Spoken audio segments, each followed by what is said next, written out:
오늘 하나님 주신 말씀은 시편 63편 1절에서 11절 말씀입니다. 시편 63편 1절에서 11절 말씀입니다. 하나님이여, 주는 나의 하나님이시라. 내가 간절히 주를 찾되 물이 없어 마르고 황폐한 땅에서 내 영혼이 주를 갈망하며 내 육체가 주를 앙모하나이다. 내가 주의 권능과 영광을 보기 위하여 이와 같이 성소에서 바라보았나이다. 주의 인자심이 생명보다 나음으로 내 입술이 주를 찬양할 것이라. 이러므로 나의 평생에 주를 송축하며 주의 이름으로 말미암아 나의 손을 들리이다. 골수와 기름진 것을 먹음과 같이 나의 영혼이 만족할 것이라. 나의 입이 기쁜 입술로 주를 찬송하되 내가 나의 침상에서 주를 기억하며 새벽에 주의 말씀을 작은 소리로 읊조릴 때에 하오리니 주는 나의 도움이 되셨음이라. 내가 주의 날개 그늘에서 즐겁게 부르리이다. 나의 영혼이 주를 가까이 따르니 주의 오른손이 나를 붙드시거니와 나의 영혼을 찾아 멸하려 하는 그들은 땅 깊은 곳에 들어가며 칼의 세력에 넘겨져 승냥이의 먹이가 되리이다. 함께 읽습니다. 왕은 하나님을 즐거워하리니 주께 맹세한 자마다 자랑할 것이나 거짓말하는 자의 입은 막히리로다. 아멘. 옆에 사람들과 우리 함께 이렇게 인사하겠습니다. 서로 사랑하는 공동체가 됩시다. 어떤 이들은 세상에 태어나자마자 선천적인 장애를 갖고 살아가는 사람들이 있습니다. 또 어떤 이들은 잘 살고 있는데 갑작스런 화상 사고를 당해서 평생 고통스러워하며 살아가는 이들도 있습니다. 또 어떤 이들은 태어나자마자 지금 현재 우크라이나처럼 과거 우리의 6.25 전쟁처럼 전쟁 난리통에 태어난 그런 영혼도 있다고 생각을 합니다. 그 외에도 우리 인생을 곱씹어보고 살펴보고 깊숙하게 감찰해보면 인생 자체가 결국 고난이구나 라는 것을 알 수가 있죠. 여기에 대해서 부인할 수 있는 사람은 단 한 명도 없다고 생각이 됩니다. 이처럼 세상에 태어난 모든 사람들은 죄로 인하여서 받고 있는 이 고통과 고난 속에서 삶을 살아갑니다. 그래서 심한 경우는 사실 자살까지도 생각해 보기도 하고요. 삶을 완전히 다 내려놓을 만큼 삶에 완전히 지친 경우도 살펴볼 수 있습니다. 이게 어쩌면 우리 인생의 씁쓸한 현실이기도 합니다. 그리스도인이거나 비그리스도인이거나 예수님과 상관없이 어쩔 수 없이 자꾸 인생에서 겪게 되는 어떤 고통과 고난들이 우리를 계속 엄습해 온다는 것이죠. 그런데요, 우리뿐만이 아니라 성경 인물들도 그 믿음의 선조라고 기록되어 있는 수많은 이 성경 인물들조차 고난을 피할 수가 없었습니다. 특별히 오늘 본문의 시편을 기록한 다윗 역시 고난의 대가라고 불릴 정도로 참 고난과 역경 속에서 삶을 살았던 왕이기도 하죠. 여러분도 아시다시피 물맷돌로 골리앗 한번 잘못 쳤다가 죽였다가 어떻게 됩니까? 평생 사울한테 쫓기는 도망자 인생을 살게 됩니다. 다윗이 잘못한 것이라고는 그냥 골리앗 죽인 게 전부였었어요. 그럼에도 불구하고 철저하게 사탄 마귀의 조종, 놀이개감이 된 이 수많은 사람들로부터 고통당했던 다윗의 모습을 잘 알고 있습니다. 더 나아가서 또 유명한 일화가 있죠. 그의 아들 바로 압살롬의 반역 사건 때문에 죽을 만큼 또 고생한 다윗 인생을 살펴볼 수가 있습니다. 과거 압살롬이 암논이라는 사람을 죽이고요, 아람 소국인 그술이라는 곳으로 도망간 적이 있습니다. 이 암논이라는 사람은 다윗의 맏아들이었어요. 그리고 이복 누나였던 다말을 겁탈한 적이 있습니다. 자, 그래서 다말의 친오빠였던 압살롬은 정말 화가 엄청 많이 났습니다. 그래서 참지 못해서 결국 압살롬이 암논을 죽이게 되죠. 하지만 명백한 살인이었기 때문에 아빠 다윗의 눈치를 살필 수밖에 없는 압살롬이었습니다. 한마디로 이 깨갱 모드를 취할 수밖에 없었던 압살롬 모습. 하지만 요압이라는 사람의 지략 덕분에 다윗의 허락을 맡은 그 압살롬은 다시 예루살렘으로 돌아올 수가 있게 됩니다. 자, 그 이후 착실하게 살 줄 알았는데 어떻게든지 아빠 다윗 왕을 내리고 내가 왕이 되어야 되겠다라는 야심찬 계획 아래 계속 빠르게 움직입니다. 병거와 말과 경호부대도 준비를 합니다.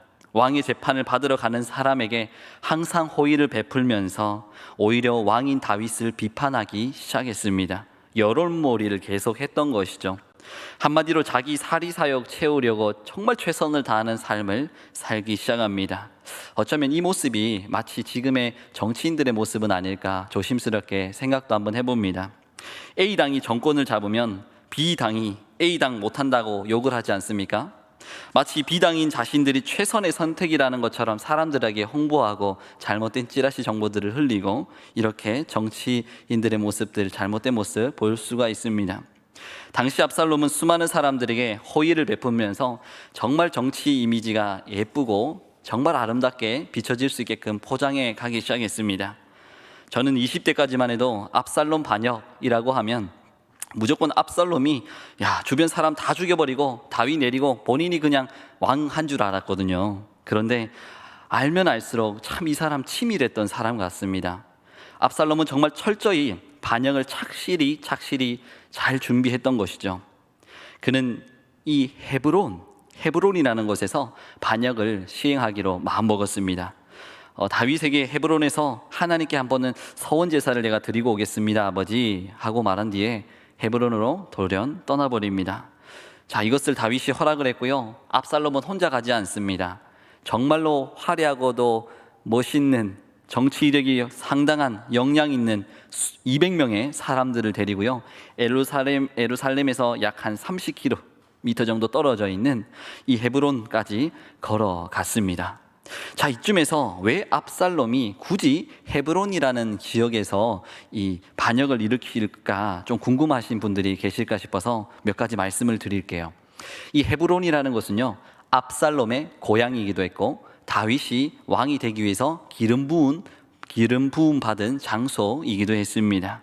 동시에 다윗이 수도를 헤브론이라는 곳에서 예루살렘으로 옮긴 적이 있었거든요. 그러다 보니 헤브론 주민은 왜 수도를 저쪽으로 그 예루살렘으로 이전했어? 라고 하면서 다윗에 대해 정말 비판 어린 소리를 많이 낸 상황이었습니다. 자, 이런 다양한 이유로 압살롬은 헤브론에서 내가 반역을 일으키면은 뭔가 될 것 같다라는 생각을 했을 것 같습니다. 자, 이렇게 압살롬은 예루살렘에 데려간 저명한 정치인들 200명과 함께 겉보기에 정말 번지르르한 제사를 하나님께 드렸습니다. 참고로 그 장소에는 다윗의 친구이자 신이 내려준 모략이라는 별칭을 얻기까지 대단한 지략가 아히도벨이라는 사람이 기다리고 있었습니다. 이 말은 아히도벨이 다윗을 다 배반하고 압살롬에게 붙었다라는 의미이죠. 어쩌면 아히도벨이 자신의 손녀 밧세바 사건으로 기분이 상당히 좋지 않았던 거로 예상이 됩니다. 자신의 손녀 이 밧세바가, 특별히 이 밧세바의 남편인 즉 자신의 사위가 전장에서 어처구니 없게 죽었다라는 것을 알고 나서는 상당히 다윗에 대한 반감이 있었을 것입니다. 더 나아가서 다윗이 당시에 무리하게 영토를 확장해 나가고 있었던 시즌이었거든요. 그래서 밧세바 사건, 이런 여러 가지 불만들, 암놈에 대한 이런 조치들 다 마음에 들지 않았던 이 모든 여론들이 철저히 압살롬이 다윗 왕을 깎아내리고 본인이 왕이 될 수 있게끔 했던 배경 상황이 됩니다. 결론은 압살롬은 드디어 반역을 일으켰고요. 다윗은 어떻게 됩니까? 도망자 신세가 되어버렸습니다.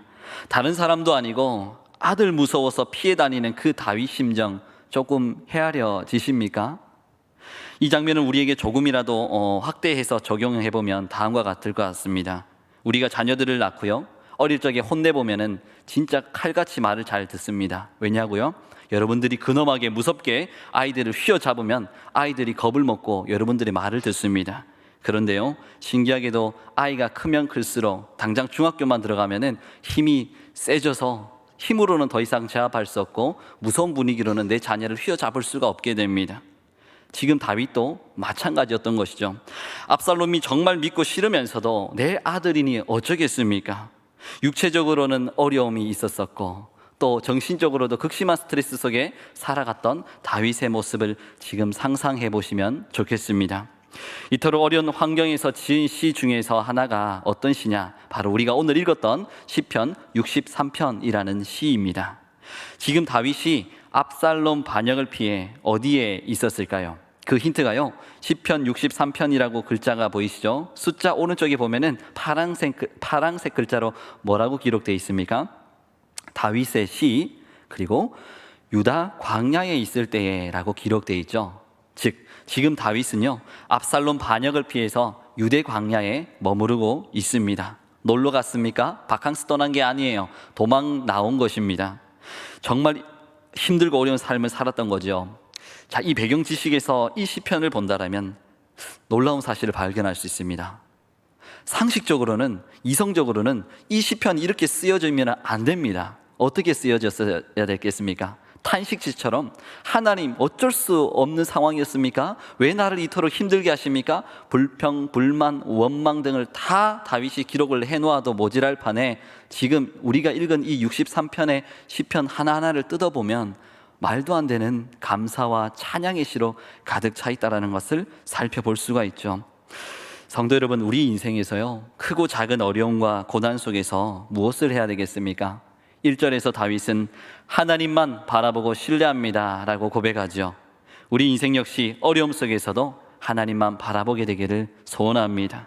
신앙생활에 있어서 가장 중요한 것은 그럼에도 하나님, 끝까지 하나님인 줄로 믿습니다.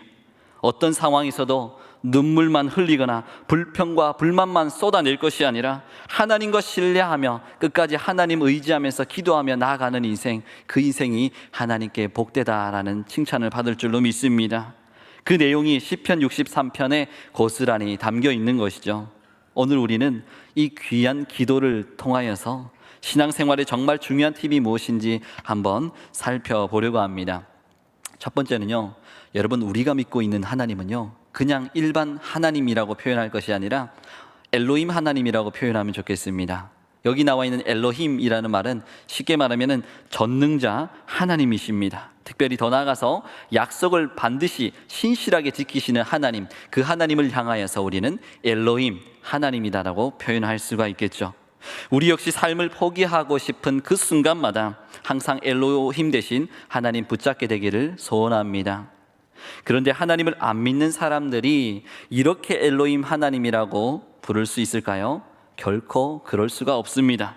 또 평상시 어설프게 신앙생활하면서 살아가는 그 사람들이 엘로힘 하나님을 찾고 기도할까요? 그렇지 않습니다. 실제 다윗은 어릴 적 그 양을 치던 목동 시절부터 하나님과 정말 친밀하게 지냈습니다. 절친이었어요. 하나님이 평상시에 자기의 최고의 친구다라고 고백할 정도였죠. 다윗은 눈에도 보이지 않았던 그 하나님과 교제하는 친밀감이 있었고요. 그래서 그 하나님을 항상 믿었습니다. 그 존재가 반드시 있다는 것을 믿었고요. 반드시 존재하시는 그 하나님께 대화 신청을 날마다 매 순간마다 했던 사람, 그 사람이 다윗이었습니다. 실제 하나님 역시 겉으로 기적처럼 나타나지는 않더라도 항상 나 여기 있다라고 하시면서 다윗에게 항상 나타나 말씀해 주시곤 했습니다. 이처럼 신앙생활이라는 것은 하나님과 나 사이에 주고받는 뭔가가 있어야지 신앙생활을 하고 있다라고 표현할 수 있는 거예요. 다윗이 과거 개인적인 체험 신앙이 있었기 때문에 이토록 어렵고 분하고 짜증나는 이 압살롬 반역으로부터 도망자 인생 사는 순간에도 전능한 하나님, 엘로힘 하나님을 찾을 수 있었던 겁니다. 여러분, 정말 위급한 순간에는 119라는 숫자 3개도 기억이 나지 않는다고 합니다. 왜냐하면 그 위급한 순간에만 집중을 하다 보니까 어떤 도움을 빨리 요청을 해야 될지 감이 전혀 잡히지 않는다고 그래요. 그래서 남자분들 대다수가요, 군대 시절에 또 예비군 시절, 민방위 훈련 시절에 심폐소생술이라는 것을 항상 배웁니다.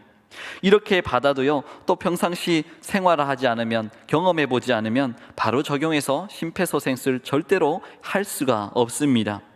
마찬가지로요, 평상시에 우리가 늘 하나님과 호흡하는 이 친밀한 교제가 없으면 위급할 때마다 하나님을 찾는 것은 절대로 있을 수가 없다라는 사실입니다.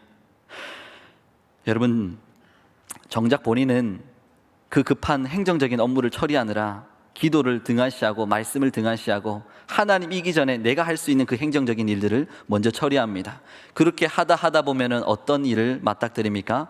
절벽을 만납니다. 아무리 본인이 노력해도 해결되지 않는 그 상황을 바라보면서 자괴감에 빠집니다. 내가 이거밖에 안 되는구나. 아니요, 하나님은 계속 기다리고 계시고 하나님은 늘 언제나 손 내밀고 있으셨어요. 그런데 그 손을 우리가 보지 않았던 거고 그 내민 손을 우리가 만류했던 거예요. 그 인생을 살아가고 있었던 우리 인생에 하나님은 오늘 이 시편 63편 1절을 통해서 이렇게 이야기하십니다. 주님은 내 하나님이시다. 다윗은 지금 간절히 하나님을 찾는다고 그러죠. 또한 물이 없어 마르고 황폐한 땅에서 자신의 영혼이 하나님을 갈망한다, 내 육체가 주님을 앙모한다 라고 이야기합니다. 자, 여기 나와 있는 내가 주님을 간절히 찾는다, 이 말의 원어적 의미가 보니까 새벽 미명부터 하나님께 기도한다는 의미가 담겨 있더라고요. 어떤 대가를 치르더라도, 어떤 위기 속에 있는다 할지라도 새벽부터 일어나서 하나님 찾겠다라는 다윗의 결연한 의지가 돋보이는 문구입니다. 더 나아가서 지금 물이 없고 황폐한 땅이라는 것은 말 그대로 엄청나게 고통스러운 장소와 자리에 내가 지금 있습니다, 하나님이라는 고백이에요. 실제 지금 있는 장소가 모래와 이 열풍과 뙤볕이 있는 유대 광야이지 않습니까? 더 나아가 실제 장소를 떠나서 자신의 지금 받고 있는 그 스트레스 때문에 미쳐버릴 것만 같은 내 마음의 자리, 내 마음의 상태를 하나님께 있는 그대로 지금 아뢰고 있다는 사실입니다. 또한 여러분, 여기 나와 있는 앙모한다라는 이 말은요, 단순히 뭔가 막연하게 바란다라는 게 아니에요. 얼굴이 창백해질 정도로 정말 어떤 대상에 대한 깊은 관심을 갖고 열성적으로 그것을 추구한다라는 의미가 있습니다. 여러분, 평상시 하나님과 관계가 잘 되어 있는 분들은 기도만 하면은 어떤 기도가 나오는지 아십니까?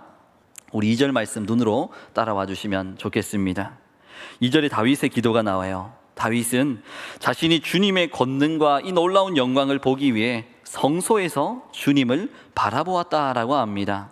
자, 이 말의 의미가 뭐냐? 과거 하나님의 임재를 상징한 그 언약궤가 있는 성소에서 하나님과 쌓았던 추억을 제가 곱씹어 봅니다 라는 고백이에요.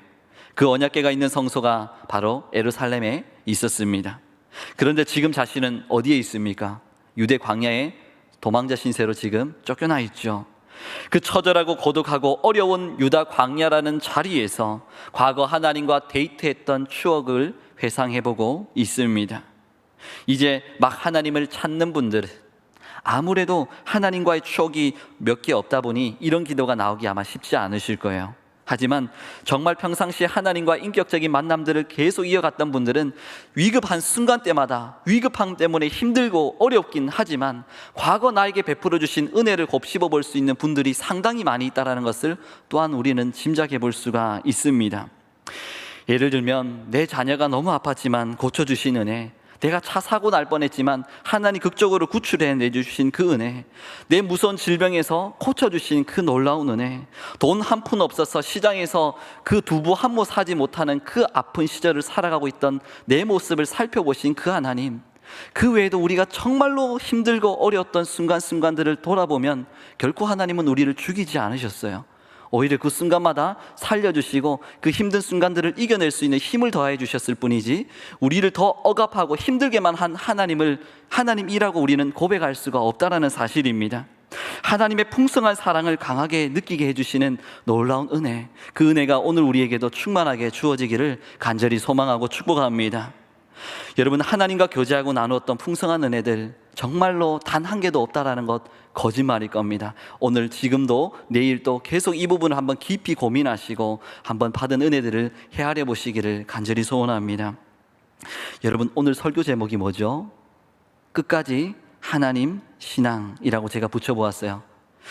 여러분, 왜 이렇게 붙여보았냐면 고난 속에서의 결국 이 결론은 하나님이라는 사실입니다. 그것도 내 평생 끝까지 하나님 편이 되어야 된다는 것을 강조하기 위함입니다. 실제 3절 말씀에 주의 인자하심이 생명보다 낫고 자신의 입술이 지금 주님을 찬양합니다 라고 고백하죠. 주님의 인자라는 게 무엇이냐? 바로 변하지 않는 하나님의 풍성한 사랑을 뜻합니다. 그 사랑이 생명보다 낫다고 하는데 이때 생명이라는 것은 단순히 우리의 목숨을 의미하는 것이 아닙니다. 목숨도 포함하고 있을 뿐더러 이 생명이라는 것은 한 사람의 인생 전체 이 자체를 의미하고 있다는 것이죠.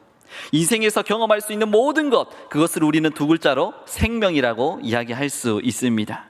한마디로 생명이라는 것은 인생의 전부라는 것이죠. 즉 주님의 변치 않는 그 놀라운 풍성한 사랑이 내 인생에서 경험할 수 있는 좋은 모든 것보다도 훨씬 최고요, 낫습니다라는 그 고백을 지금 다윗은 하고 있다는 사실입니다.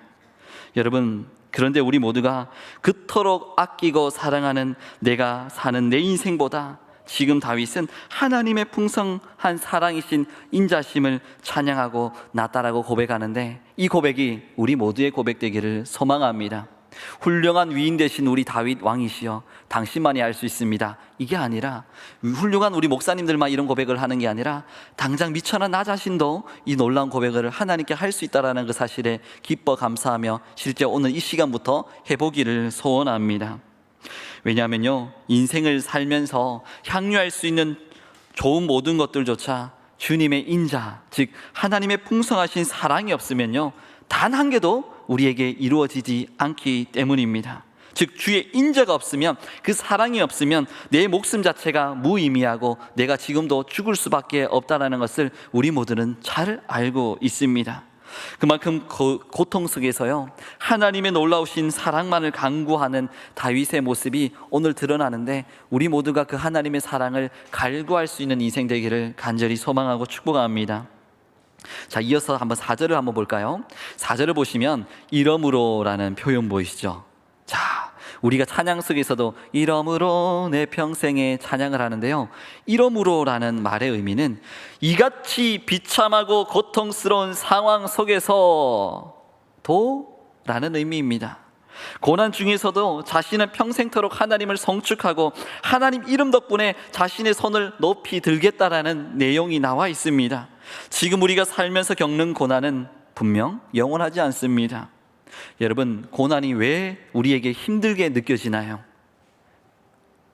왜 그러냐면 고난의 유효기간을 하나님이 가르쳐 주시지 않으세요. 네가 지금 겪고 있는 물질의 지금 힘든 부분들, 육체적인 정신적인 어려운 부분들, 내가 오늘 몇 월 며칠부터 몇 월 며칠까지만 허용할게, 그 이후만 지나면은 그 고통 싹 사라진다 라고 하면 참을 사람이 있을까요? 예, 제가 볼 때는 200% 이상의 사람들이 다 참을 거예요. 왜? 그 고난의 끝이 눈에 보이기 때문입니다. 어떻게든지 지금 이것만 참으면 돼 라는 생각을 하는데, 중요한 것은 우리 인생에 고난의 끝이 보이지 않습니다. 터널에 들어가면은 반드시 출구가 나온다라는 그것 때문에 희망을 갖고 들어가는데, 동굴 속에 들어가면은 출구가 어딘지도 모릅니다. 갇히는 순간 어둠 속에, 고난 속에 갇히는 것만 같이 느껴집니다. 그게 어쩌면 우리의 인생길이겠죠. 그럼에도 불구하고 고난은 반드시 때가 있다라고 하나님 분명히 말씀하고 있습니다. 시작과 끝이 있습니다. 그래서 우리가 오늘 하루를 버틸 수 있는 힘을 얻게 되는 겁니다. 그런데 하나님 사랑은 시작과 끝이 없다라고, 영원하다라고 이야기합니다. 그래서 그 사랑을 지니고 계신 하나님만을 우리가 오늘 또 성축해야 될 줄로 믿습니다. 4절에 나의 손을 들겠다라고 하는 표현 보이시죠? 자, 이 표현 역시 내 비고빈 이 손에 하나님께서 많은 것을 채워주실 줄 믿습니다라는 믿음의 놀라운 고백, 감사의 고백입니다. 이 빈손에 하나님의 풍성하신 사랑, 그 놀라운 선한 목자 되신 하나님이 푸른 그 초장으로 이끄실 로드맵, 지도를 하나님께서 반드시 이 비고빈손에 허락해 주실 줄로 믿습니다. 그 사실을 믿는 사람은 정말 마음의 손을 들기를 원하고, 실질적인 우리의 육체적인 손을 하나님께 높이 들고, 하나님 허락하여 주시옵소서, 이 고난 속에서도 탈출할 수 있는 믿음의 낙하산 선물해 주시고, 탈출할 수 있는 로드맵, 이 귀한 보물지도 한번 하나님 허락해 주십시오 라는 간절한 마음을 우리 모두가 갖고 나가게 되기를 간절히 소망하고 축복합니다. 사랑하는 성도 여러분, 말씀을 맺겠습니다. 6절에 보시면 다윗이 자기 침상에서 주님을 기억한다라는 표현이 나와 있습니다. 자, 이 말은요, 쾌락을 즐기기 쉬운 밤에도 내가 철저히 하나님과 데이트하겠습니다라는 고백이에요. 결단입니다. 동시에 밤뿐만 아니라 새벽 시간에도 말씀 읽으며 하나님과 데이트하겠습니다라는 내용입니다.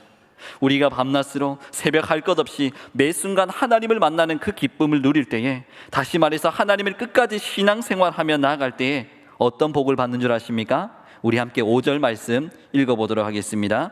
5절 말씀 시작. 골수와 기름진 것으로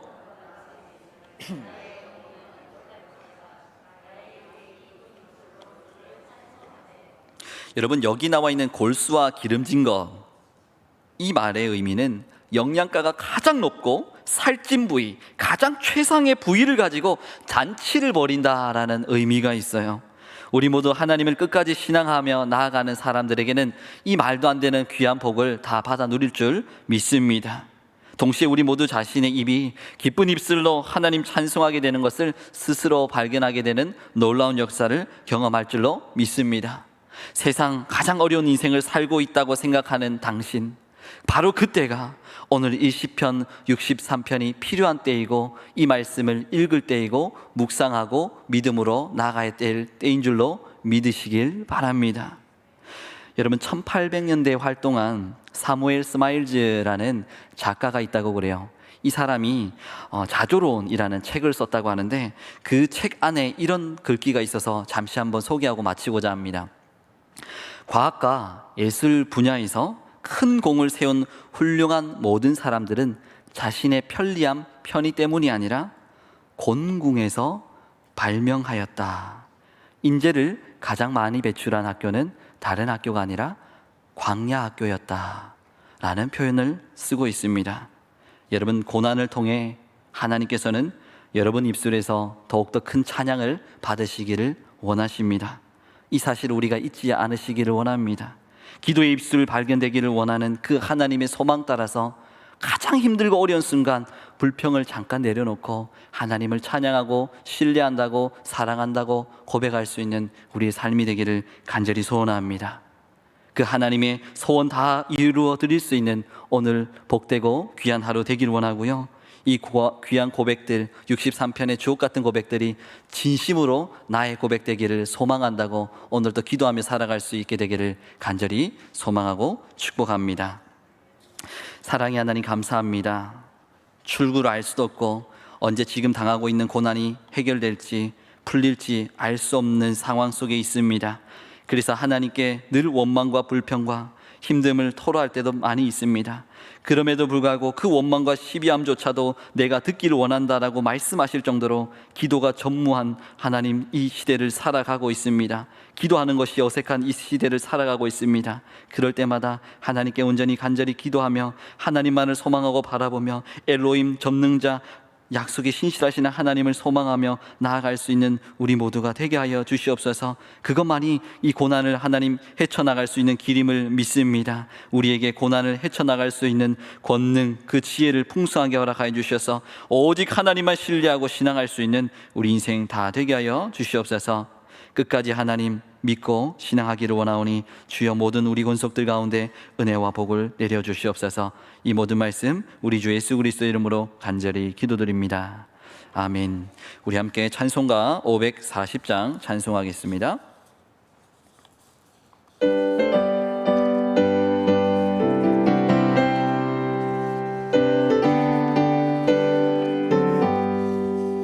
주의 음성을 내가 들으니 사랑한단 말일세.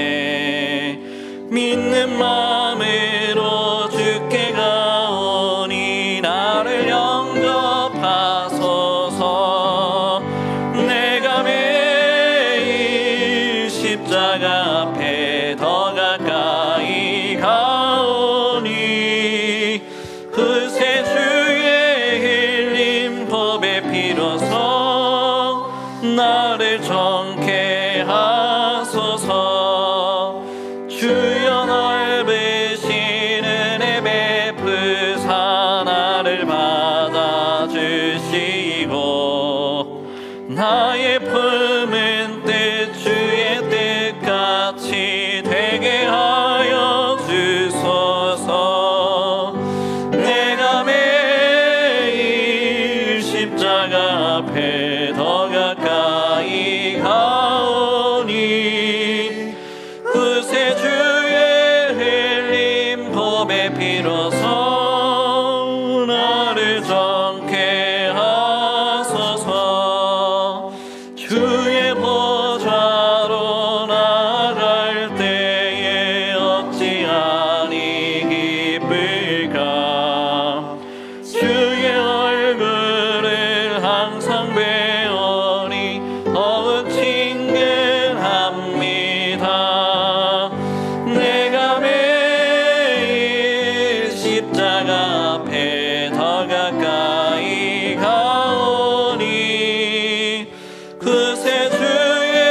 흘린 법의 피로써 나를 정케 하소서.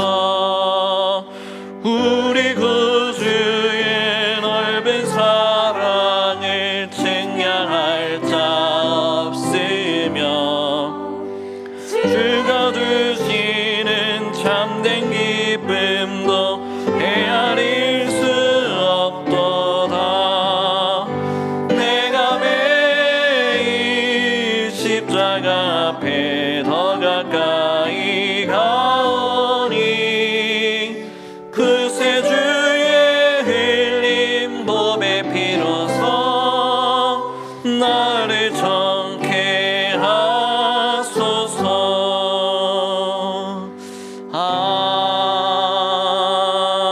아멘. 주 예수 그리스도의 은혜와 하나님의 크신 사랑과 성령님의 교통하심이 고난 속에서도 끝까지 하나님만 바라보며 나가길 소망하는 모든 성도들에게 지금부터 영원히 함께 있을지어다. 아멘.